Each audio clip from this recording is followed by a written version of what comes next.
Assalamualaikum warahmatullahi wabarakatuh, teman-teman semua penderita asam lambung hipertensi psikosomatis disorder.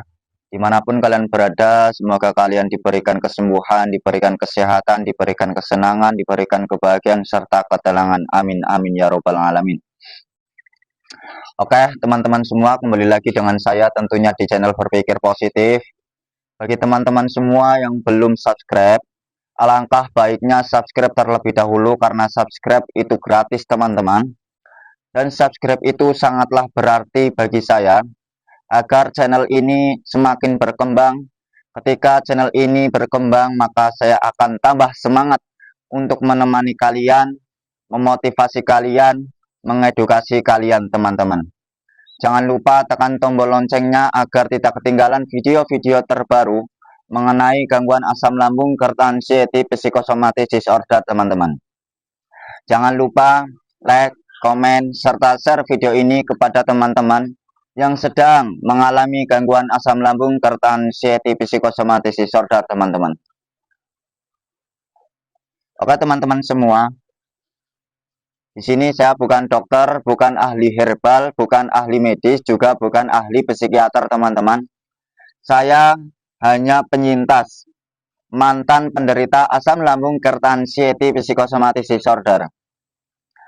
Dan saya akan membagikan sedikit pengalaman mengenai gangguan asam lambung, hipertensi, psikosomatis disorder, teman-teman. Semoga video ini bisa mengedukasi kalian, bisa menemani kalian, juga bisa memotivasi kalian, teman-teman penderita asam lambung, hipertensi, psikosomatis disorder. Oke, teman-teman, kali ini saya akan membahas sensasi-sensasi yang dikatakan 1001 sensasi. Bahkan ketika sensasi itu ada, biasanya penderita asam lambung, hipertensi, psikosomatis disorder tentunya panik dan tentunya cemas, takut dengan penyakit kronis, takut penyakit berat, takut pingsan, dan ujung-ujungnya takut M. Perlu kalian ketahui, teman-teman, bahwa apapun sensasinya, bagi penderita asam lambung, hipertensi, psikosomatis disorder, itu tidak berbahaya, teman-teman. Apapun sensasinya, bagi penderita asam lambung, hipertensi, psikosomatis disorder, itu tidak berbahaya. Karena sensasi itu ada, teman-teman. Perlu kalian ingat, sensasi itu ada, itu disebabkan pikiran-pikiran yang terlalu over, pikiran yang terlalu cemas, pikiran yang terlalu was-was, sehingga terjadinya sensasi itu muncul. Ketika sensasi itu muncul, yang perlu kalian lakukan, teman-teman, yaitu berlatih masa bodoh. Berlatih bodoh amat, berlatih cuek. Itu, teman-teman. Sudah, Mas, tapi berat, susah. Itu memang perlu latih. Perlu berlatih, teman-teman. Saya dulu pun seperti itu. Saya pun juga mengalami sensasi seperti yang kalian alami, teman-teman. Keliengan, mata buram, telinga berdenging, kepala piar-piaran kebas, les-lesan, dada di bagian kiri sakit, dada di bagian kanan sakit, ulu hati sakit, nafas berat, semutan di area tangan, perut sakit, bagian kiri kanan, sampai ke pinggang, terus gampang ngos-ngosan, gampang capek, gampang lelah, jantung berdebar-debar, seperti orang yang kena jantung, terus sama keringat dingin, kayak mau pingsan, bahkan kayak mau M. Ketika kayak mau pingsan sama M, waktu dulu saya, teman-teman, wah, itu yang paling horor. Saya itu salah tingkah, saya itu kebingungan waktu itu. Saya ngalami, teman-teman. Dan nyatanya apa, teman-teman? Nyatanya hal itu tidak menjadikan pingsan, cuma serasa mau pingsan, teman-teman. Terus ketika sensasi itu datang, teman-teman, ayolah, teman-teman, berlatih masa bodoh. Nyatanya itu nggak terjadi pingsan, teman-teman. Kalian harus berlatih masa bodoh, berlatih mengalihkan. Jangan ke-trigger, jangan mengait-ngaitkan sensasi itu dikaitkan dengan penyakit berat atau penyakit kronis, teman-teman. Itu tidak ada hubungannya, teman-teman. Tidak ada hubungannya sama sekali. Pengalaman saya, teman-teman, saya sudah periksa sampai 7 kali. Ujung-ujungnya apa, teman-teman? Ketika saya periksa, didiagnosa oleh dokter, itu cuma asam lambung. Ketika sensasi saya menceritakan ke dokter, jawaban dokter apa, teman-teman? Jawaban dokter itu saya terlalu over pikirannya. Pikiran saya itu terlalu over, terlalu berlebihan, pikirannya kemana-mana, pikirannya ngacau. Juga saya didiagnosa oleh dokter itu memiliki pikiran yang terlalu berat, punya permasalahan, punya traumatik yang berulang-ulang, sampai dikait-kaitkan dengan apa yang sedang dirasakan seperti halnya sensasi, teman-teman. Dan di kedelapannya, ujung-ujungnya saya dirujuk ke psikiater, teman-teman. Ujung-ujungnya saya dirujuk ke psikiater, gangguan mental sama pola pikir yang negatif. Jadi, waktu itu, teman-teman, waktu saya dirujuk ke psikiater, saya tidak ke psikiater, teman-teman. Saya langsung tanya ke dokter penyakit dalam. Berarti poinnya, berarti kesalahannya itu di pola pikir saya dan mental saya ya, dok? Iya, itu dokter jawabannya ya. Oh, berarti kalau itu saya harus berlatih pikirannya dijaga ya, dok. Dalam artian tidak berlebihan, pikirannya nggak terlalu berat ya, dok. Ya memang harus seperti itu. Dibodoh amatin aja. Dokter pun nyampein seperti itu, teman-teman. Cara mengatasi mental itu bagaimana, dok? Ya coba masnya tetap ke psikiater. Tapi waktu itu saya tetap belajar dari ilmu-ilmu yang terdahulu, teman-teman. Seperti karyanya Ibnu Sina, terus karyanya Al-Razi. Di situ kan ada hubungannya dengan spiritual. Bahwa manusia itu ya juga ada yang perlu dicukupi, yaitu ada ruh, terus sama tubuh, kebutuhan tubuh fisik. Berarti kan seperti halnya ya makan, ya olahraga. Terus kalau ruh itu kan pendekatan kita kepada Allah, kan begitu. Itu saya mempelajari itu, teman-teman. Terus ujung-ujungnya ya ke psikiater, teman-teman. Teman-teman ketika mau periksa, kalian mau EKG, mau lihat bahwa kalian itu, kalau kalian masih ragu, pasti dokter akan mendiagnosa jantung kalian, paru-paru kalian, sama lambung kalian pasti normal. Ketika sensasi ada, itu pemicunya hanya dari pola pikir, teman-teman. Hanya di pola pikir kalian. Coba seandainya kalian berlatih masa bodoh, berlatih bodoh amat, bisa mengalihkan sensasi. Tentunya, teman-teman, sensasinya itu tidak semakin menambah. Teman-teman pastinya nggak akan ke-trigger terhadap sensasi. Tentunya teman-teman tidak akan merasakan cemas berterusan, tidak akan merasakan was-was, ketakutan, serta gundah gulana. Kalau seandainya teman-teman bisa mengolah pola pikir teman-teman. Kuncinya itu di pola pikir kalian sendiri, teman-teman. Obatnya itu di pola pikir kalian sendiri. Memang pengalaman saya dulu, teman-teman, ketika saya ke-trigger akan sensasi, tempat ternyaman saya itu ya rumah sakit, ke UGD. Waktu dulu, makanya saya periksa dalam 2 bulan itu sampai 7 kali. Karena saya waktu itu mentalnya cemen, mentalnya lemah, teman-teman. Tempat ternyamannya itu ya rumah sakit. Bahkan waktu itu pas kerja, teman-teman, itu kan kebetulan di depan itu pekerjaan saya itu kan ada klinik itu. Wah, udah ayem, teman-teman. Udah nyaman, wah deket klinik, kalau saya kenapa-napa, keringet dingin, piar-piaran, sempoyongan, les-lesan, aman lah. Ini kan deket klinik, nanti akan terbantu begitu. Itu. Bahkan saya ketika mau pergi pun dulu itu banyakkan mikir, teman-teman. Takut pingsan, bahkan takut itu dulu kebanyakan mikir, teman-teman. Kalau seandainya pergi, itu pun sekiranya yang dekat dengan rumah sakit, kalau enggak klinik. Itu tempat ternyamannya saya kayak gitu, teman-teman. Bahkan dulu juga ya kalau mau makan terlalu banyak mikir-mikir. Jadi banyak sekali ketika makan itu banyak sekali mikir-mikirnya. Tapi waktu itu saya hanya memantang 2 makanan itu, teman-teman. Memantang makanan yang bersantan sama yang pedas begitu. Nah, terus Setelah itu, setelah saya ke penyakit dalam, poli dalam, didiagnosa oleh dokter hanya di gangguan mental sama pola pikir, jantung, paru-paru, sama lambung pun normal. Akhirnya saya sudah nggak memantang lagi teman-teman. Juga dari teman-teman ada yang bertanya, Mas, apakah waktu itu tetap ngopi sama merokok? Iya, saya tetap ngopi sama merokok teman-teman. Di awal-awal dulu, saya di bulan pertama, saya terkena gangguan asam lambung GERD, anxiety psychosomatic disorder teman-teman. Memang saya itu berhenti ngopi 1 bulan di bulan pertama. Tapi kalau merokok masih.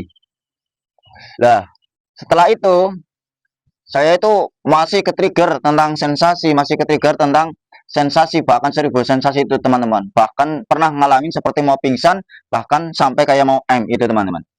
Nah, di bulan kedua, saya itu berhenti merokok. Ngoping berhenti 1 bulan itu, di bulan pertama. Merokok juga berhenti. Tapi pun merokok berhentinya 4 hari teman-teman. Setelah di EKG, di ronsen, saya sudah lihat sendiri hasil ronsennya bahwa jantung, paru-paru, sama lambung itu normal. Dan setelah itu saya merokok lagi teman-teman. Sensasinya itu horor memang teman-teman. Saya ngalamin dulu.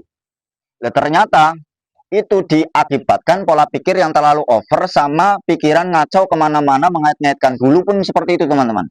Saya dulu pun ya sering mengait-ngaitkan waktu sebelum di ronsen atau di EKG. Karena jantung itu berdebar-debar teman-teman. Dek, dek, dek, dek, kayak gitu kan. Saya itu feelingnya, aduh jangan-jangan ini jantung. Aduh, ini sesak nafas, jangan-jangan paru-paru. Sampai kayak gitu teman-teman dulu. Nah, setelah EKG sudah didiagnosa bahwa semua normal, hanya di gangguan mental sama pola pikir, sama di asam lambung itu. Saya merokok sudah udah nggak mengagetkan lagi teman-teman. Apapun sensasinya itu. Terus waktu itu pun, ketika sensasi horor itu datang, wah takut teman-teman. Dan ketika di bulan pertama sama di bulan kedua, aku pun banyak sekali ketakutan-ketakutan teman-teman. Dengar ambulan takut, dengar burung di malam hari takut, dengar orang sakit takut, mau keluar takut, di keramaian takut, di kesepian takut, di sore hari takut, di malam hari takut, mau tidur takut, ketika tidur mudah terkejut, mau tidur pun susah, minta ampun itu. Terus ketika bangun tidur takut, mau mandi takut, ke kamar mandi takut, apalagi denger orang meninggal teman-teman. Wah salah tingkah, keringet dingin, piar-piaran, cemas berlebih. Saya dulu seperti itu teman-teman. Waduh nggak karu-karuan. Dengar assalamualaikum saja di siaran masjid teman-teman. Padahal itu pengajian, bukan menyiarkan orang meninggal. Assalamualaikum, wah langsung keringet dingin teman-teman. Langsung keringet dingin. Biar-biaran, les-lesan, wah rasanya itu berdebar-debar itu teman-teman. Saya ngalami itu teman-teman. Nah terus saya mempelajari. Ternyata saya itu kesalahannya di pola hidup dan gaya hidup saya teman-teman. Saya dulu itu sering tidak nggak teratur ya, nggak teratur dalam waktu tidur. Saya itu sering begadang, jarang olahraga, makan nggak teratur, gaya hidupnya berdamai dengan alam nggak pernah. Boro-boro jalan-jalan ke kebun seperti ini teman-teman, boro-boro jalan-jalan ke sawah berdamai dengan alam nggak pernah saya dulu teman-teman. Setelah saya mempelajari dari karya Ibnu Sina, tabib terdahulu abad ke-10, ternyata hal itu yang memicu terjadinya asam lambung, GERD, anxiety, psychosomatic disorder karena gaya hidup yang tidak normal. Nah, maka sedikit demi sedikit, step by step saya latihan teman-teman. Saya berlatih, saya memprogram, mengubah mindset, juga mengatur gaya hidup serta merubah pola hidup saya teman-teman. Pertama, yang awalnya nggak pernah olahraga, waktu itu di bulan ketiga waktu pemulihan, saya putuskan untuk berolahraga. Jalan-jalan pagi, setelah itu berjemur seperti ini teman-teman. Jalan-jalan pagi, setelah itu berjemur secara rutin konsisten 1 bulan teman-teman. Yang setiap hari merasakan sensasi, memang sensasi itu masih muncul teman-teman. Waktu itu jalan-jalan, sempoyongan, keliengan, nafasnya berat. Waktu jalan-jalan itu teman-teman, seperti kayak di bulan pertama dan kedua teman-teman. Saya mau semaput sama mau pas waktu jalan-jalan. Tapi di hari keduanya, saya tetap paksakan jalan-jalan lagi. Wah, malas banget waktu itu teman-teman. Karena nggak pernah jalan-jalan pagi. Sudah malas, sudah dihampiri terasa takut, cemas, was-was, khawatir gitu teman-teman. Tapi waktu hari keduanya saya paksain. Saya paksain jalan-jalan pagi, terus saya rutinin berjemur. Itu teman-teman. Rutin bulan. Itu sampai 2 minggu pun teman-teman, jalan-jalan di pagi hari sampai 2 minggu pun, itu sensasi masih ada teman-teman. Ketakutan jalan-jalan pagi, takut keliengan, keringet dingin, berat nafas, takut pingsan, bahkan takut itu pun masih ada di 2 minggu itu teman-teman, sudah menjalankan jalan-jalan pagi. Tapi saya paksakan karena saya kepengin banget, ingin sekali sembuh teman-teman. Saya kepengin sekali sembuh karena itu rasanya Masya Allah, nggak enak waktu itu teman-teman.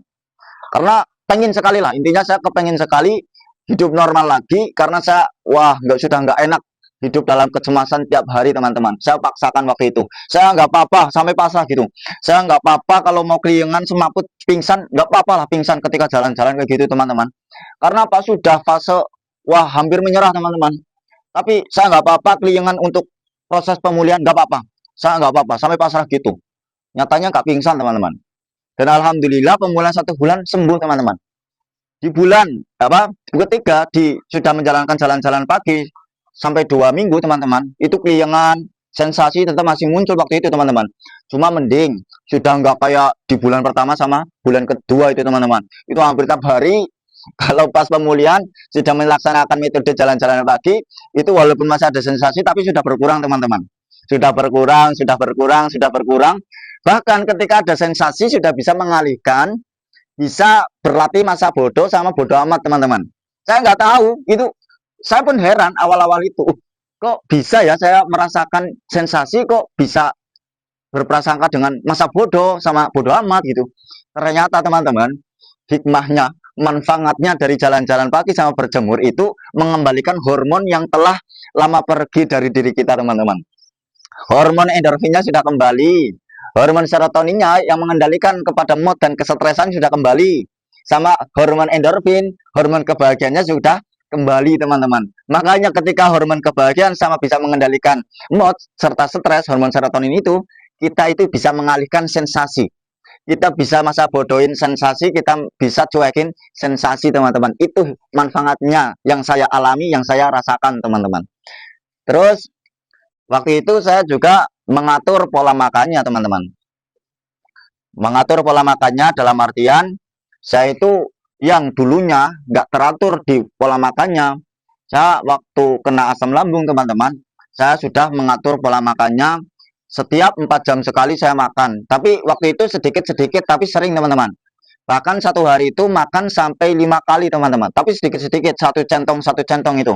Setiap makan sarapan pagi itu jam 7 satu centong. Nanti jam 10 atau jam 11 itu ya satu centong. Itu rutin teman-teman. Saya sedikit-sedikit tapi sering. Sampai 1 bulan itu. Terus tidak hanya memilih menu makanan sih waktu itu teman-teman. Saya juga mulai saat itu mengubah cara makannya. Yang dulu saya itu sering ketika makan sambil main HP, sambil nonton video, baik short atau YouTube dan lain sebagainya. Terus dulu juga sering ketika makan dalam keadaan cemas, khawatir, was-was, gundah gulana, sedih. Bahkan pun sering ketika makan saya itu dalam keadaan emosi. Ternyata hal itu salah teman-teman. Jadi saya mempelajari waktu saya makan, saya hindari hal-hal tersebut. Ketika saya makan, ya tentunya berdoa, juga tidak dalam keadaan emosi, marah, tidak disambi nonton HP, nonton video, tidak dalam keadaan cemas, tidak dalam keadaan khawatir, was-was, itu teman-teman, waktu makan. Sama juga waktu makan saya itu menikmati setiap kunyahan, bersyukur, nikmati teman-teman. Pikirannya itu netral, nggak mikirin sesuatu yang lain ketika makan teman-teman. Itu saya rubah itu. Terus di pola hidupnya saya juga mengatur yang dulunya saya sering sekali begadang. Lah semenjak saya terkena asam lambung gerd sensitif psikosomatis disorder teman-teman, saya pun berusaha agar tidak tidur berlarut malam. Memang awal-awal itu susah sekali teman-teman. Mau tidur di jam 10 malam itu susahnya minta ampun. Dan ujung-ujungnya apa teman-teman? Saya bisa tidurnya jam 3 pagi. Sudah mapan di kasur jam 9 malam. Realitanya, nyatanya saya bisa tidur, ngantuknya itu di jam 3 pagi. Itu pun sampai 2 mingguan teman-teman. Ngerasain itu. Itu. Nah terus 2 minggu ngalamin seperti itu. Di minggu ketiganya, jika sudah bisa tidur di jam pas, gampang terkejut teman-teman, gampang kebangun mimpi buruk teman-teman. Tapi es bodo amat, saya tetap jalanin jalan-jalan pagi aja gitu kan teman-teman. Jalan-jalan pagi mudah terkejut, pikirannya itu nyeleneh, memikirkan terus mimpi buruknya. Pokoknya nggak enak lah waktu itu. Itu di minggu ketiga teman-teman. Dikala sudah bisa tidur, mudah terbangun sama mimpi buruk, terkejut, kaget teman-teman. Nah, itu saya mengubah itu. Lah di minggu keempat, alhamdulillah saya tetap melakukan tidur di jam yang tepat teman-teman, di waktu yang teratur jam 10 udah bisa. Terus karena rutin jalan-jalan pagi nih ya sama berjemur, yang biasanya terkejut akhirnya nggak terkejut teman-teman, juga sudah nggak mimpi buruk lagi teman-teman. Lah terus itu menjaga itu pola tidurnya, nggak larut malam, nggak begadang teman-teman. Terus juga hidupnya itu ya nggak terlalu sepaneng, nggak memikirkan sesuatu yang berat, intinya nggak sering melakukan hal-hal yang melelahkan lah, yang gampang capek. Karena penderita asam lambung gerd anxiety psikosomatis disorder, pengalaman saya itu teman-teman, itu gampang capek, gampang lelah, padahal itu nggak ngapa-ngapain. Nah, saya belajar itu, saya telusuri kenapa penderita asam lambung gerd anxiety psikosomatis disorder itu gampang capek sama gampang lelah. Tapi saya nggak searching teman-teman, saya belajarnya itu dari buku teman-teman, dari karyanya Ibnu Sina, karyanya Ar-Razi gitu teman-teman. Ternyata energinya itu diserap oleh pola pikir teman-teman. Pikiran penderita anxiety disorder itu kan nggak pernah berhenti, jalan terus pikirannya. Pikirannya itu jalan terus teman-teman. Makanya energinya diserap habis oleh pola pikir teman-teman. Yang memicu gampang capek, mudah lelah. Jadi penderitaan anxiety disorder itu ketika melakukan aktivitas jangan yang berat-berat dulu, yang gampang buat capek sama lelah. Jangan melakukan aktivitas yang gampang capek dan gampang lelah. Itu hindari dulu teman-teman. Karena ketika tenaga berjalan, melakukan aktivitas yang berat, pikiran juga nggak pernah berhenti, itu mudah sekali menguras energi teman-teman. Gitu. Sama pola pikirnya, yang ketiga itu saya mengelola pola pikirnya agar tidak berlarut-larut dalam pikiran negatif, tidak mengait-ngaitkan sensasi, tidak memikirkan sesuatu yang nggak penting bagi saya teman-teman. Juga belajar menetralkan pola pikirnya, menyenangkan pola pikirnya dengan cara saya menikmati, saya sering main ke alam, saya berdamai dengan alam, saya menikmati indahnya alam, menikmati di pagi hari dengan hirupan udara yang segar, juga menikmati sinar matahari. Itu ternyata sangat membantu sekali pola pikir kita teman-teman.